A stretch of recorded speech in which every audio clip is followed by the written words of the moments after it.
Bonjour ou bonsoir, selon l'heure à laquelle vous nous regardez. Je suis chroniqueur audio et animateur de podcast à l'ODJ Média, et j'ai le plaisir aujourd'hui de vous lire fidèlement une chronique percutante signée Mohamed Aït Belhassan. Intitulée « Repenser le civisme ?» Le fiasco de l'organisation pour le match amical Maroc-Tunisie à Fès, ce texte revient sur un événement qui a fait couler beaucoup d'encre et soulever des questions fondamentales sur notre capacité à gérer des rendez-vous sportifs majeurs.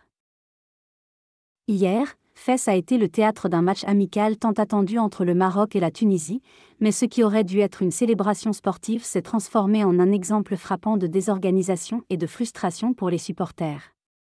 À la veille de la Coupe d'Afrique et à 5 ans de l'organisation conjointe de la Coupe du Monde 2030 avec l'Espagne et le Portugal, cet événement met en lumière des lacunes alarmantes dans la gestion des événements sportifs majeurs au Maroc.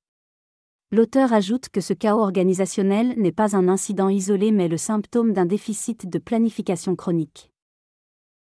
Un avant-goût amer avant les grandes échéances sportives, dès l'ouverture des portes, les supporters ont été confrontés à des problèmes majeurs. La circulation était bloquée à plusieurs kilomètres du stade, provoquant des retards massifs et une frustration croissante parmi les fans. Pire encore, certains détenteurs de billets ont été refoulés à l'entrée sous prétexte que le stade était complet, une décision controversée et mal communiquée par les responsables de la sécurité et de la police sur place. L'auteur affirme que cette situation remet en question la crédibilité du Maroc à accueillir des compétitions de haut niveau.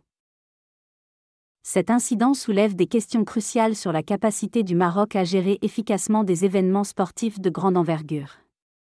Alors que le pays se prépare à accueillir des compétitions internationales prestigieuses, telles que la Coupe du Monde, la démonstration d'hier a mis en lumière des lacunes inquiétantes dans la planification, la logistique et la communication. L'auteur pense que l'impact de cet échec dépasse le cadre local et atteint l'image même du royaume. L'image internationale du Maroc en tant que destination sportive de premier plan a été sérieusement entachée par cet incident.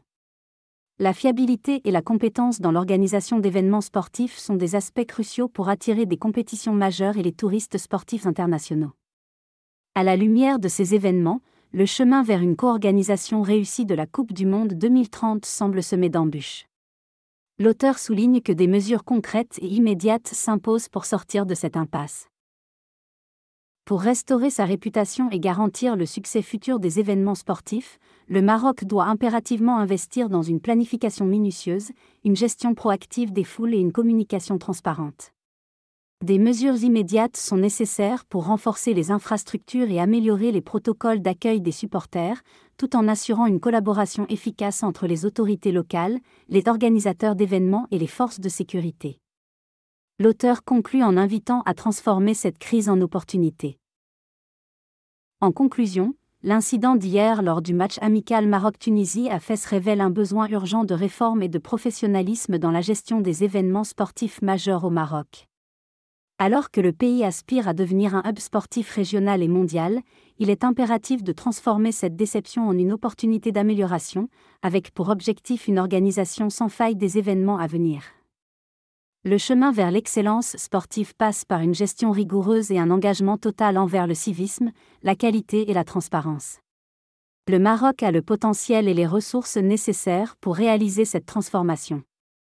Ce moment critique doit servir de catalyseur pour un avenir sportif brillant et exemplaire pour le royaume.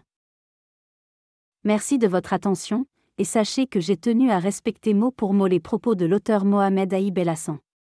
Cette chronique ne reflète pas nécessairement l'opinion de l'ODJ Média mais constitue un témoignage fort que nous avons jugé utile de porter à votre réflexion. On se retrouve très prochainement pour une nouvelle lecture, avec rigueur, respect et passion.